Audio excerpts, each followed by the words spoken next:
Hello everyone, welcome back to the show.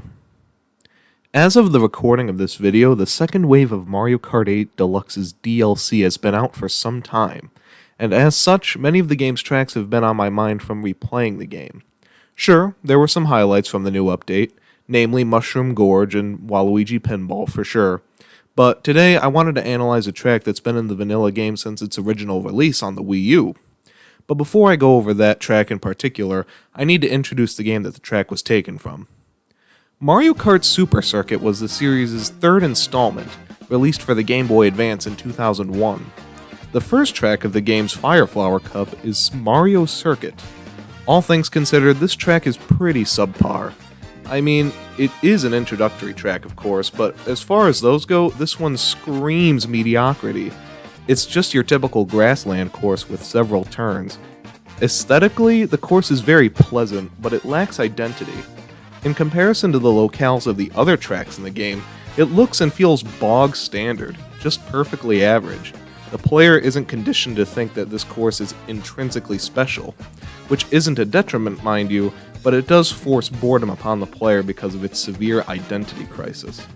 Understandably, you could imagine my surprise back in 2014 when I first played in Mario Kart 8's Green Shell Cup and found Mario Circuit GBA as one of the playable courses. For one, out of all the old courses to follow up with, was choosing the most boring track from arguably the blandest Mario Kart game really the best decision? In short, yes. But why? The setting was drastically revamped, and with the addition of a few more shortcuts and oil spill hazards, it seems like it'd just be an average course in an otherwise superb installment. However, one major change was made to this course that made it stand out.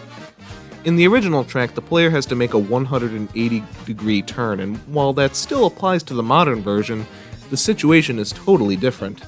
Thanks to Mario Kart 8's new anti-gravity mechanic, instead of just an unenthralling turnaround being here, the player gets to do this turn around on an incline. Coupled with a booster near the end of the turn and small boosts one could get from bumping into other players, a completely innocuous element from the course has become a gleaming highlight. And that's what's just so special about this course. The modern version of Mario Circuit GBA turned a track that was completely boring into a fun, pleasurable romp through the Mushroom Kingdom countryside. But how was that done? One word: spectacle. It wasn't the turn from earlier that made this course fun. It was always there.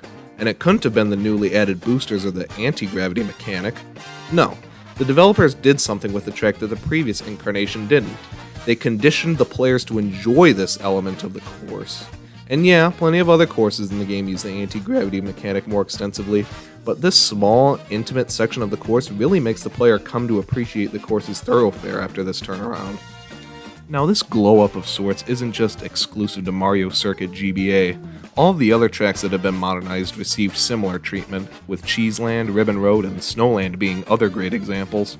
And you know, unlike other courses that were modernized, Mario Circuit GBA kept it simple and breathing new life into an old track. I personally have had many moments playing the game online where players will just go out of their way to choose Mario Circuit GBA over the other fun tracks. And if that is an example of how spectacle enhances a course's reputation for being fun, I don't know what will. Wow, Ashton, I can't believe you did it. What do you mean, Flounder? I mean, you finally did it. You finally got me to sit down and made me appreciate what you had to say. I had never thought about a game like Mario Kart that much prior in my life until this moment. You really made me come to respect how hard you work on your videos. It's clear that you care about the subject matter you talk about despite all of your low-effort meme videos that you've made. So you know what? Thank you. Thank you for being here for me and entertaining me in the weeks leading up to you going back to school. Wow. Do you really mean all of that, Flounder?